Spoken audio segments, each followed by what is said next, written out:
কলম্বো টেস্টের প্রথম দিনে টস জিতে ব্যাটিং বাংলাদেশ দলের সব কিছুই ঠিকঠাক হচ্ছিল, তবে ব্যাটিংটা গলের মতো মন মতো হয়নি। 220 রান 8 উইকেট প্রথম দিনে এভাবেই শেষ করেছে বাংলাদেশ দল।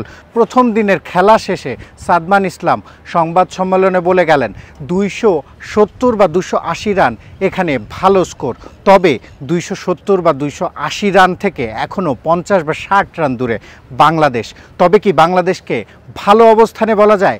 একবার অবশ্য সাদমান ইসলাম বললেন বাংলাদেশ দল ভালো অবস্থানে আছেন, আবার বললেন 270-80 হলে ভালো। তাহলে বাংলাদেশ কি আদৌ ভালো অবস্থানে আছে? সাদমান ইসলাম যেমন দ্বিধাদ্বন্দ্বে পড়েছিলেন, বাংলাদেশের সাংবাদিকদেরও কিন্তু দ্বিধাদ্বন্দ্বে পড়ার জোগাড় বাংলাদেশ দলের অবস্থানটা আসলে কি। তবে থিলান কান্দাম্বি, তিনি শ্রীলঙ্কার অ্যাসিস্ট্যান্ট কোচ, তিনি এসে সংবাদ সম্মেলনে বলে গেলেন বাংলাদেশ দলের থেকে শ্রীলঙ্কা নিশ্চিতভাবেই এগিয়ে আছে এবং তারা যেভাবে ছকটা এঁকেছিলেন বাংলাদেশ দলকে পরাস্ত করার জন্য, সেটা কিন্তু বাংলাদেশ ব্যাটারদের বিপক্ষে কাজে লাগাতে পেরেছে।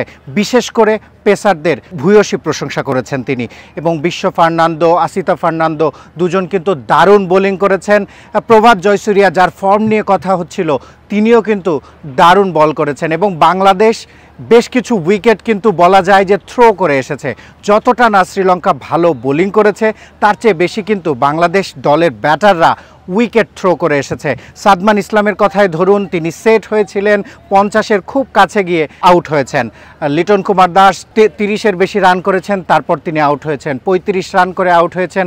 আগের ম্যাচে সেঞ্চুরিয়ান মুশফিকুর রহিম 21-এর বেশি করতে পারেননি মুমিনুল হক। সবাই শুরুটা পেয়েছেন। মেহেদী হাসান মিরাজের কথাও যদি বলি, তিনিও শুরু পেয়েছিলেন কিন্তু শেষটা টানতে পারেননি। নাঈম হাসান, তাইজুল ইসলাম, তাদেরকে আর দোষ দেওয়া যায় কি? তাইজুল ইসলাম তিনি এখনও অপরাজিত আছেন, তবে নাঈম হাসান তিনি কিন্তু দারুণ একটা ডেলিভারিতে আউট হয়েছেন। দিনটা বাংলাদেশ দল 8 উইকেট হারিয়ে শেষ করেছে, এখনও 2 উইকেট হাতে, তবে রানটা খুব বেশি যে হবে না সেটা বলাই যায়। শ্রীলঙ্কা এখন পর্যন্ত এই টেস্টের প্রথম দিন শেষে আপার হ্যান্ডে।